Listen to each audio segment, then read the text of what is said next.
वक्फ board जो है वो जो संपत्ति होती है वो है वक्फ बोर्ड का जो होता है वो अपने ढंग से उसको अपने कार्य में लेता है, लेकिन उससे वंचित महिलाएं रह जाती हैं क्योंकि वक्फ बोर्ड केवल उन्हीं को होता है जो पुरुष हैं। तो अब हमें संशोधन हो रहा है कि वक्फ बोर्ड की संपत्ति कितनी है और किस प्रकार से वक्फ बोर्ड की संपत्ति बन रही है, वक्फ बोर्ड की संपत्ति कैसे हो गई और किस आधार पर उनको मिला, यह सारी बातें होगी और उसका मूल्यांकन करेंगे। कार्यालय में अनिवार्य हो सकता है ताकि संपत्ति का मूल्यांकन किया जाकर सूत्र के बाद वक्फ काउंसिलिंग और महिलाओं को भी शामिल किया जाएगा, पहले नहीं था, क्या कहना है? बहुत अच्छी बात है। वक्फ बोर्ड जो है वो जो संपत्ति होती है वो है वक्फ बोर्ड का जो होता है वो अपने ढंग से उसको अपने कार्य में लेता है, लेकिन उससे वंचित महिलाएं रह जाती हैं क्योंकि वक्फ बोर्ड केवल उन्हीं को होता है जो पुरुष हैं। तो अब हमें संशोधन हो रहा है कि वक्फ बोर्ड की संपत्ति कितनी है और किस प्रकार से वक्फ बोर्ड की संपत्ति बन रही है, वक्फ बोर्ड की संपत्ति कैसे हो गई और किस आधार पर उनको मिला, यह सारी बातें होगी और उसका मूल्यांकन करेंगे। मूल्यांकन यह है कि उसकी कीमत कितनी है जो वक्फ बोर्ड की संपत्ति है। तो हर क्षेत्रों में जो वक्फ बोर्ड की संपत्ति है उसको संशोधन कर रहे हैं, उसमें महिलाओं का योगदान नहीं है तो महिलाओं का योगदान भी होना चाहिए, इसको भी करेंगे। और उसके बाद जितनी भी वक्फ बोर्ड की संपत्ति है वो कितने मूल्य की है मूल्यांकन करना है पड़ेगा और विशेषकर वो प्रशासन करेगा, जो जिलाधिकारी होंगे उसी के माध्यम से होगा और मूल्यांकन जब कर लिया जाएगा तब उस पर विचार होंगे कि यह संपत्ति जो इनकी वक्फ बोर्ड की मिली है वो किस आधार पर इनको मिली है और ये सरकारी संपत्ति को ऐसे वक्फ बोर्ड क्यों ले लिया है, वक्फ बोर्ड को किसने दे दिया, ये सारी बातें होंगी और उसी प्रकार से संशोधन होगा। संशोधन के साथ साथ उसका मूल्यांकन किया जाएगा। यदि वो वक्फ बोर्ड की संपत्ति केवल बिना आधार के और बिना कोई सबूत के और केवल वक्फ बोर्ड के दे दिया गया है तो उसको भी वापस होगा और उसकी मूल्यांकन यदि है तो उतनी मूल्य उनको देना पड़ेगा, तभी वो वक्फ बोर्ड की संपत्ति हो पाएगी। अभी तक जितनी वक्फ बोर्ड की संपत्ति हैं वो सब मुफ्त में है। सरकार की जो संपत्ति है यह उसको मुफ्त में बिना किसी लेन देन के किसी मूल्य चुकाए वो वक्फ बोर्ड की संपत्ति हो गई और वक्फ बोर्ड अपने अनुसार उसका उपयोग में लाता है, कोई उपयोग में लाता है, कोई अनुपयोग में लाता है।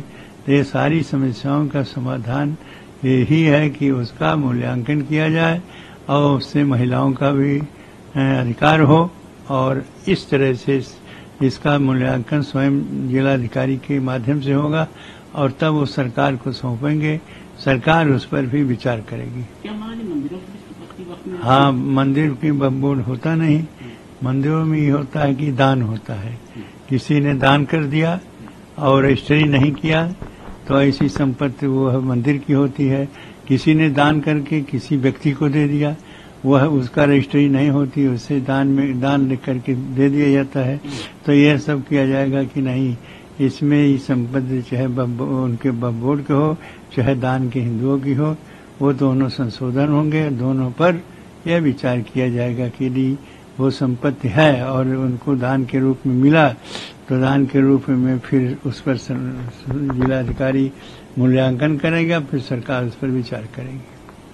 आपसे प्रतिक्रिया जरूर चाहेंगे। सबसे पहले गोरक्षा के लिए आप लगातार हम देखते हैं कि देश में यात्रा भी करते हैं। देखिए, एक हिंदू के लिए सबसे महत्वपूर्ण गाय है, क्योंकि हिंदुओं के जो 33 कोटि देवता हैं वो अगर किसी एक जगह में रहते हैं तो वो गाय है और उसका वेद में, शास्त्र में, पुराण में सर्वत्र बहुत महात्म्य कहा गया है। ऐसी गाय जिसको हम माता कहते हैं वो काट करके और उसके बोटी बोटी करके उसका मांस बेचा जा रहा है। इससे बढ़कर के दूसरा कलंक कौन हमारे माथे पर होगा और पीड़ा कौन सी हमारी होगी। तो स्वाभाविक है कि किसी भी हिंदू के मन में ये तो पीड़ा है ही है और इसके निवारण हो जाना चाहिए। क्योंकि अब 75 साल से ज़्यादा का समय हो गया देश में अपनी सरकार बने। जब दूसरे लोग थे हमसे पराए, वो अगर ये सब कर रहे थे तो उनको हटाया हमने।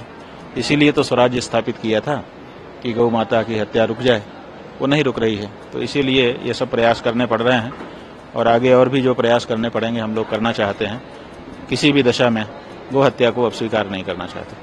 केरल के बीजेपी के नेता में त्रासदी आई है, वहाँ भूस्खलन वगैरह हो गया है, तो ऐसी इस प्रतिक्रिया को आप क्या प्रतिक्रिया? नहीं, ये तो उनकी अपनी बात है। किस संदर्भ में कोई राजनेता क्या वक्तव्य देता है वो जाने। हम ये जरूर कहना चाहते हैं कि हमारे यहाँ गौ हत्या को महापाप बताया गया है और जहाँ ये पाप होता है वहाँ पर एक के बाद एक समस्याएं आती रहती हैं, विपत्ति आती रहती है। ये बात सही है। देश से जुड़ा हुआ आज एक बड़ा प्रश्न, आज एक बड़ा मुद्दा है कि उसको लेकर सरकार एक बिल लाना चाहती है ताकि जो उनके अधिकार हैं वो सीमित किए जाएं। मुस्लिम पर्सनल लॉ बोर्ड ने कहा है कि वक्फ बोर्ड की प्रॉपर्टी जो है खरीदी बेची नहीं जा सकती है। इस पर बात होनी चाहिए, इस पर हितधारकों से बात होनी चाहिए। केंद्र इस पर अगर बिल लाता है, आप क्या कहना चाहेंगे इस पर?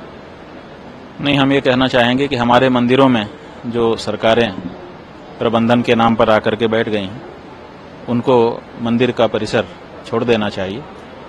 धर्म का काम धर्माचार्यों को और धर्म के लोगों को करने देना चाहिए। जैसे हमारे लिए हम हैं, वैसे बाकी बार मामले में भी देखा जाए। वक्फ को लेकर, क्योंकि अगर मुस्लिम पर्सनल भाई वक्फ के बारे में अभी हमको पूरी बात नहीं पता है ना, क्या मामला है। जब तक पूरी बात हम समझ न लें हम कुछ कह नहीं सकते। हमारी तो बात यह है कि हमारे मंदिरों में जो धर्मनिरपेक्ष सरकारें बैठी हैं उससे भी हमको समस्या है। इसीलिए हम चाहते हैं, मौका हमको मिला तो हमने अपनी बात कह दी, है ना। अब व्यक्ति को अपना सूझता है। अभी वक्त के बारे में क्या हुआ है पूरी बात हमको पता नहीं है। पता होगी तो हम उस पर भी आपको बताएंगे। एक और सवाल मैं आपसे को लेकर कई चीजें हुई। राहुल गांधी ने कहा कि मुझसे मेरी जाति क्यों पूछी, तो एक तरफ जातीय जनगणना की बात भी चल रही है। तो अगर इस पर आपकी प्रतिक्रिया कि कैसे देखते हैं इस पूरे मुद्दे को, क्योंकि लगातार विपक्ष तो सवाल उठा रहा है, मगर नहीं, जो जाति की जनगणना की जो बात है वो एक पक्ष कह रहा है कि जाति की जनगणना होनी चाहिए ताकि जिसका जितना हिस्सा है, हिस्सेदारी उसकी है, उतनी उसकी भागीदारी हो जाए। दूसरे कह रहे हैं कि इससे हिंदू समाज में भेदभाव उत्पन्न होगा, बिखराव उत्पन्न होगा। जाति की बात नहीं करके एक हिंदू समाज है, ऐसा कहना चाहिए। अब ये जो बहस है ये तो बहस चलेगी, अपने अपने पक्ष वो कहेंगे। हमारा ये कहना है कि हिंदू समाज भले अनेक जातियों में बटा हुआ है, लेकिन हर जाति गाय को अपनी मां मानती है। इसलिए गाय का बिल लाना चाहिए। तो गाय का बिल अगर संसद में आएगा तो किसी भी जाति का हिंदू होगा वो उसका समर्थन करेगा।